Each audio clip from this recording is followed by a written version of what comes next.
Bonjour et bienvenue dans cette nouvelle vidéo.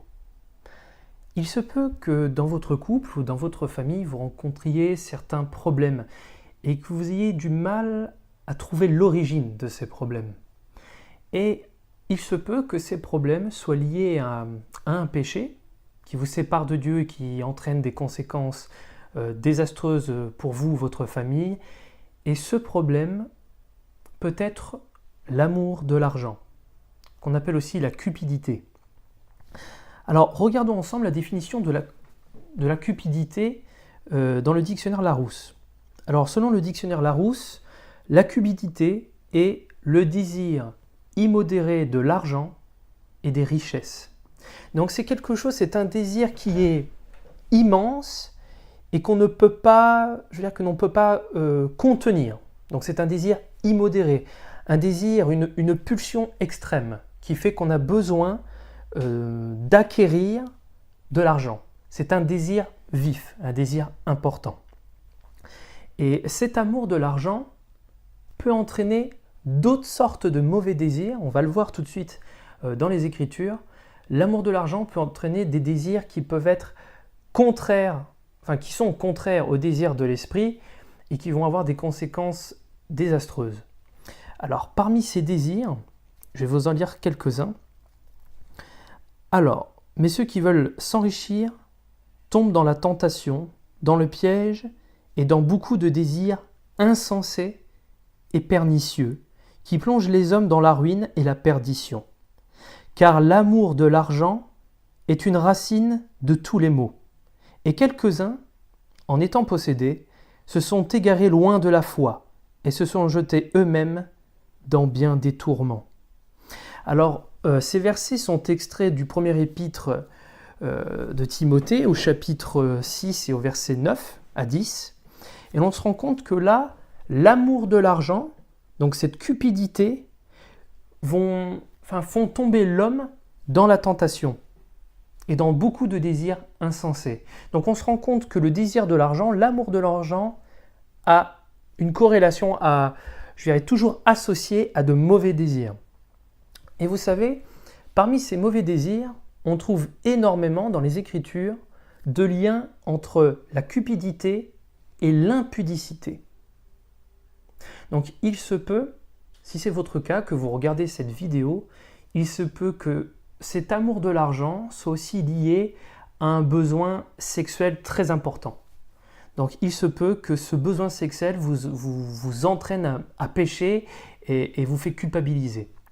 Donc on va voir, donc là dans différents épîtres, on se rend compte, la Bible en parle, que la cupidité est liée à l'impudicité.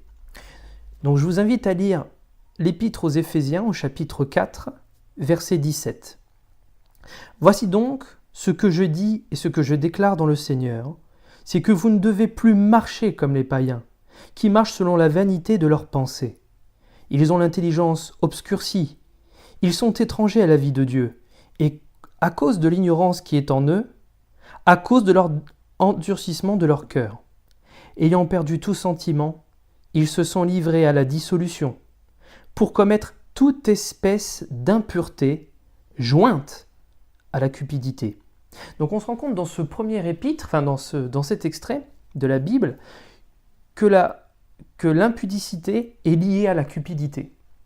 Voilà, et que cette démarche, ces désirs sont liés à des désirs qui sont liés à la vie passée de personnes qui ont vraiment donné leur cœur à Christ. C'est pour ça qu'il est dit, ne faites pas comme, vous ne devez pas marcher comme les païens qui marchent selon la vanité de leurs pensées. Donc on se rend compte aussi que ces mauvais désirs où on trouve leur origine dans leurs pensées. Je vais vous lire un autre extrait issu d'Éphésiens au chapitre 5. Nous avons lu là le chapitre 4 et nous passons maintenant au chapitre 5 et au verset 3. « Que l'impudicité, qu'aucune espèce d'impureté et que la cupidité ne soient pas même nommées parmi vous, ainsi qu'il convient des saints. Qu'on n'entende ni paroles déshonnêtes, ni propos insensés, ni plaisanteries, choses qui sont contraires à la bienséance, qu'on entende plutôt des actions de grâce. Car sachez-le bien, aucun impudique, ou impur, ou cupide, c'est-à-dire idolâtre, n'a d'héritage dans le royaume de Christ et de Dieu. Donc on voit bien ici que aucune espèce d'impureté et que la cupidité ne soit pas même nommée parmi vous, ainsi qu'il convient à des saints. Donc on voit ici toujours le lien entre l'impudicité, donc l'immoralité sexuelle, l'impureté, et la cupidité sont vraiment liés, ils sont liés. Mais je pourrais aussi vous lire, mais je ne vais pas le faire maintenant, mais on trouve aussi ce lien dans 1 Thessaloniciens au chapitre 4, versets 2 à 6, et également dans le deuxième épître de Pierre au chapitre 2 et au verset 14. On se rend compte ici dans le Nouveau Testament que certaines pulsions que vous avez aujourd'hui sexuelles, peut-être des choses dont vous avez honte et qui trouvent leur origine dans vos pensées, sont liées à cet amour de l'argent. Vraiment un amour de l'argent. C'est un mot qui est assez fort. C'est un désir qui est immodéré, comme le dit le dictionnaire Larousse. C'est quelque chose qu'on ne peut pas contenir. C'est comme si cet amour de l'argent, je pourrais le comparer à un flot qui passe dans un tuyau d'arrosage. On imagine un tuyau d'arrosage. Vous avez un flot qui est là et vous essayez par vos propres moyens de boucher, avec vos doigts, vous essayez de boucher l'extrémité du tuyau, mais la pression est tellement énorme que ça a besoin de partir, c'est une pulsion qui a besoin de jaillir afin de pouvoir satisfaire des envies, des désirs. C'est quelque chose qui lutte peut-être contre vous, mais qui vous oblige à pécher et qui trouve l'origine dans leurs pensées.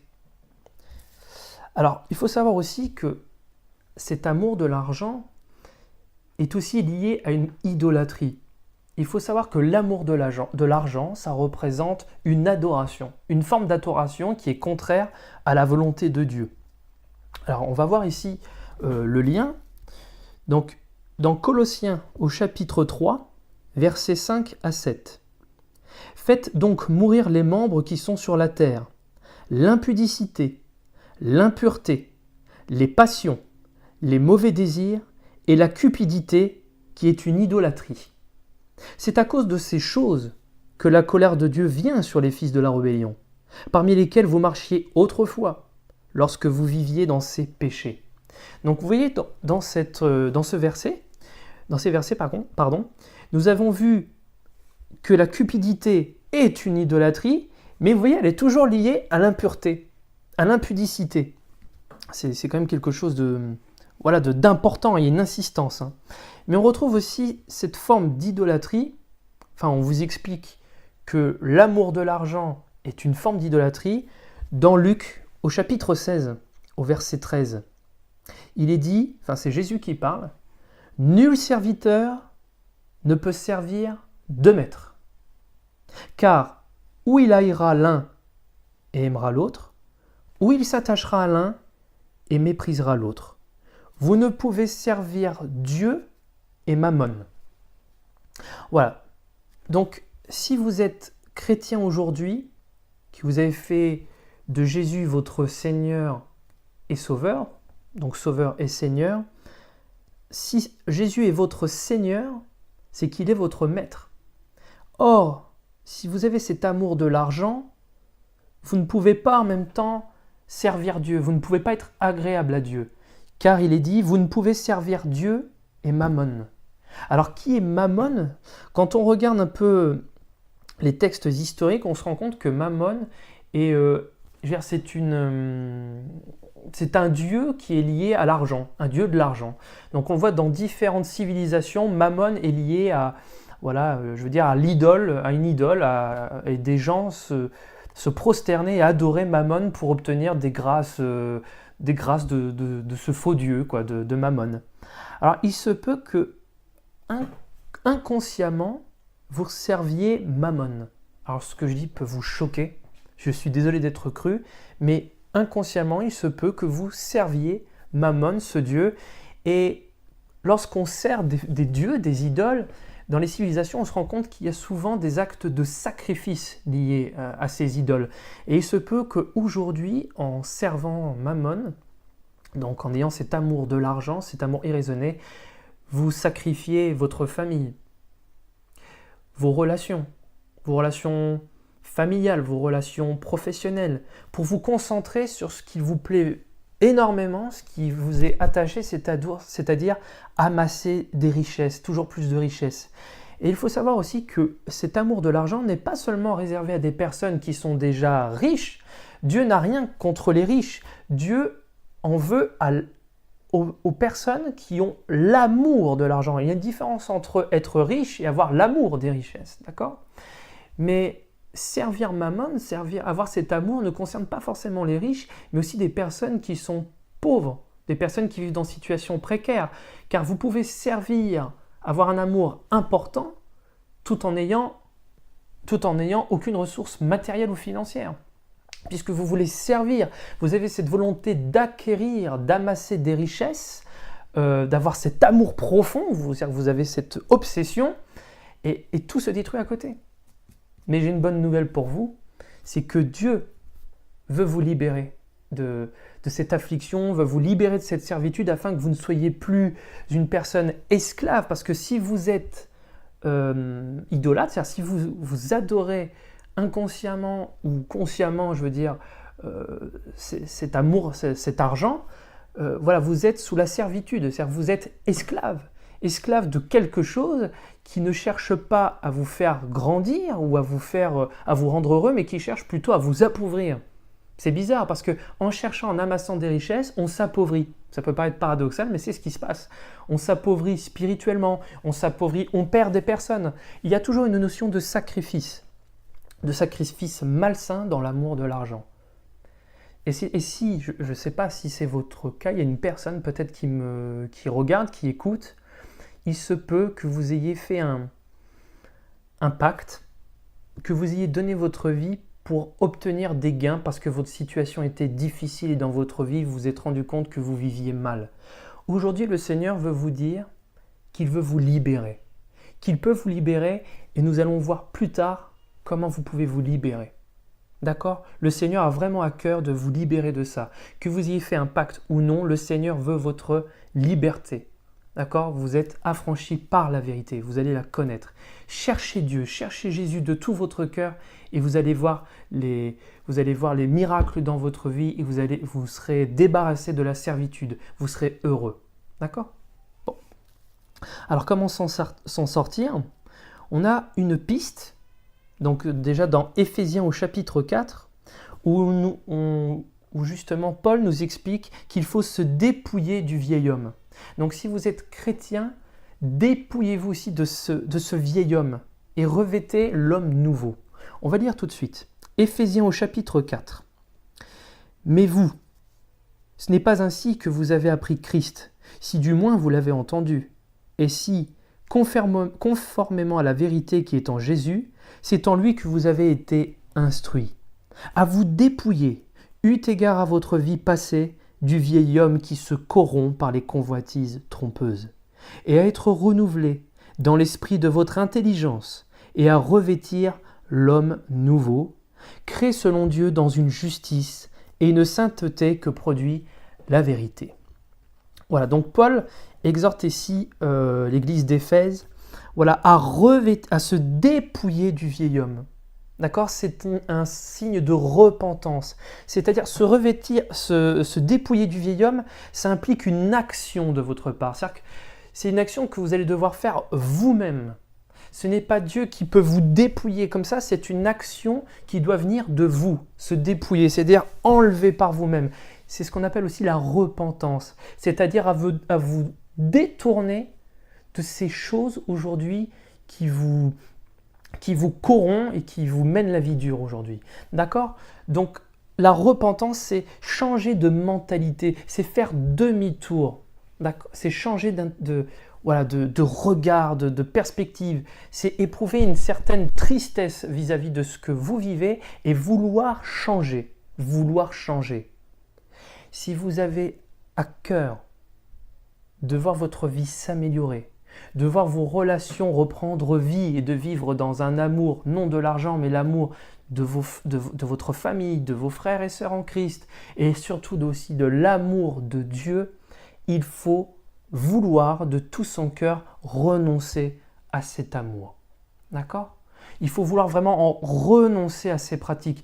Même si vous êtes lié par des pratiques sexuelles, des pensées sexuelles dont vous avez honte, cherchez la repentance, cherchez à vous débarrasser de ça.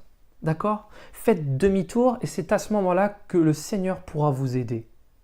Débarrassez-vous de ça. Soyez renouvelés dans votre intelligence. Voilà, soyez renouvelés, changez. Lisez aussi Romains au chapitre 8. Ça va vous donner aussi des bases pour pouvoir vous tourner vers le Seigneur et renouveler vos pensées. D'accord ? Tout se passe dans vos pensées, dans votre cœur. Ayez le désir vif de changer. C'est à ce moment-là que le Seigneur va agir dans votre vie. D'accord ? Donc voilà, Paul nous exhorte à nous dépouiller du vieil homme, à faire cette action de se dépouiller. Voilà, vous êtes chrétien, le vieil homme, c'est cette personne que vous étiez avant votre conversion à Christ. D'accord ? Avant que vous ayez donné votre vie à Dieu, que vous ayez fait de Jésus votre Sauveur et Seigneur, vous étiez païen, vous étiez une personne qui vivait selon les convoitises de la chair, vous viviez toujours dans ces pulsions. Et aujourd'hui, si vous êtes chrétien, vous avez été dépouillé à la croix. C'est-à-dire que Jésus, lorsqu'il est mort à la croix, il s'est fait pécher pour nous. Et il a été crucifié afin que ces péchés soient crucifiés aussi avec lui et que nous soyons débarrassés de ça. D'accord ? Le Seigneur, par ses meurtrissures, vous a guéri. Prenez conscience de ça, prenez conscience par la foi et vous serez guéri de ça, de toutes ces pulsions. Le Seigneur est mort à la croix pour vous. Il est mort à la croix pour que vous soyez débarrassés de ça. Et si vous êtes chrétien, n'oubliez pas ce qui s'est passé. N'oubliez pas lorsque vous êtes fait baptiser. N'oubliez pas lorsque vous êtes repenti de votre ancienne vie, que vous avez donné votre cœur à Jésus. N'oubliez pas que le Seigneur a voulu que vous soyez baptisés afin qu'il pardonne vos péchés et que vous soyez débarrassés de vos péchés. N'oubliez pas ça, dépouillez-vous, d'accord ? Ne retournez pas, vous avez été libérés du péché. Alors ne retournez pas volontairement, ne vous mettez pas les menottes pour vous faire mener par le diable, par les pièges de Satan, d'accord ? Donnez votre cœur à Jésus. Si vous êtes chrétien, priez, demandez l'aide du Saint-Esprit qui puisse vous remplir et qui puisse chasser toutes ces mauvaises actions, toutes ces mauvaises pensées de votre vie. C'est ce qu'on appelle maintenant revêtir l'homme nouveau. Revêtir. Il se peut que vous soyez chrétien, que vous ayez donné votre cœur, mais que vous n'ayez jamais revêti l'homme nouveau. C'est une action de votre part. Revêtir, c'est enlever l'ancienne dépouille. Et revêtir, c'est prendre conscience de tout ce que le Seigneur a fait à la croix. Il vous a libéré. Alors prenez ce vêtement, l'homme nouveau, remettez-le maintenant sur vous. Demandez au Seigneur de vous le mettre. Si vous avez des difficultés, vous ne savez pas comment faire, priez. Si vous avez connaissance du parler en langue, parlez en langue. Le Seigneur va agir, va vous montrer, va vous instruire. Soyez instruits en Christ. C'est ce que dit Paul dans son épître aux Éphésiens. Mais vous, ce n'est pas ainsi que vous avez appris Christ, si du moins vous l'avez entendu, si vous en avez pris conscience. Et si conformément à la vérité qui est en Jésus, c'est en lui que vous avez été instruits. En Jésus seul. Ce n'est pas un homme qui vous a convaincu de péché, c'est le Saint-Esprit, c'est le Seigneur. Et la vérité est en Jésus-Christ. Jésus le dit lui-même, « Je suis le chemin, la vérité et la vie. » Donc si aujourd'hui, vous voulez vous débarrasser de cet ancien homme, si vous voulez vous débarrasser de ses désirs, suivez le chemin. Jésus, il est le chemin, il est la vérité et il est la vie. Vous serez heureux. Il n'y a pas d'intermédiaire, il n'y a aucun intermédiaire humain entre Dieu et les hommes. Ce n'est pas par des hommes sur terre, des frères, que vous allez accéder à Christ, à Dieu. C'est par Jésus. Jésus est le seul chemin, le seul intermédiaire entre Dieu et les hommes, c'est Jésus. Soyez persuadés de cela. Et si vous ne me croyez pas, lisez votre Bible, lisez les évangiles et vous serez éclairés. Lisez-la avec un cœur disposé, avec un cœur sincère et vous allez voir des miracles dans votre vie. Vous serez touchés par la parole de Dieu, car Dieu est dans sa parole. Il est dit dans Jean, dans Jean au premier verset, au commencement était la parole. La parole était avec Dieu, la parole est Dieu. D'accord ? Si vous voulez avoir une vraie rencontre, et une rencontre avec Jésus en lisant aussi sa parole. Voilà. Et si aujourd'hui vous êtes riche, et que vous vous dites non, je n'ai pas spécifiquement de problème, d'impudicité, je ne suis pas comme ça, et je ne me sens pas forcément quelqu'un de peut-être de sale, je vais vous lire l'histoire du jeune homme riche qui rencontre Jésus. Donc, lisons Marc au chapitre 10 et au verset 17. « Comme Jésus se mettait en chemin, un homme accourut, et se jetant à genoux devant lui, « Bon maître, lui demanda-t-il, que dois-je faire pour hériter la vie éternelle ?»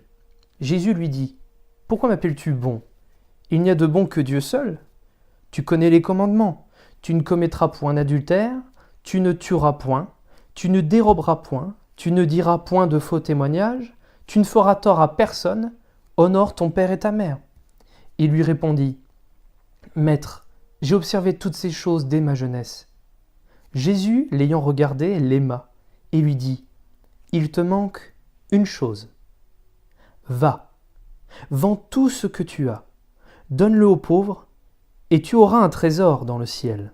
Puis viens et suis-moi. » Mais, affligé de cette parole, cet homme s'en alla tout triste, car il avait de grands biens. Jésus, regardant autour de lui, dit à ses disciples, « Qu'il sera difficile à ceux qui ont des richesses d'entrer dans le royaume de Dieu. » Les disciples furent étonnés de ce que Jésus parlait ainsi. Et, reprenant, il leur dit, « Mes enfants, qu'il est difficile à ceux qui se confient dans les richesses d'entrer dans le royaume de Dieu. Il est plus facile à un chameau de passer par le trou d'une aiguille qu'à un riche d'entrer dans le royaume de Dieu. » Les disciples furent encore plus étonnés. Et ils se dirent les uns aux autres, « Et qui peut être sauvé ?» Jésus les regarda et dit, « Cela est impossible aux hommes, mais non à Dieu, car tout est possible à Dieu. » Alors si vous êtes riche et que vous voulez avoir la vie éternelle, que vous avez cet amour de l'argent, renoncez à cet amour, car vous n'entrerez pas dans le royaume de Dieu. Nous l'avons lu je l'ai lu un instant. C'est Jésus qui le dit. D'accord ? Il le dit, voilà, il est plus facile à un chameau de passer par le trou d'une aiguille qu'à un riche d'entrer dans le royaume de Dieu. Mais un riche, voilà, une personne qui se confie dans les richesses. C'est ce qui est dit également. Donc maintenant, si vous le voulez bien, nous allons faire une prière. Et si vous avez la volonté que Jésus vienne à votre secours, que vous voulez changer, que vous voulez voir la vie se transformer et être heureux, faites cette prière. Seigneur, je te demande sincèrement pardon pour tout ce que j'ai pu penser ou commettre vis-à-vis des richesses, Seigneur.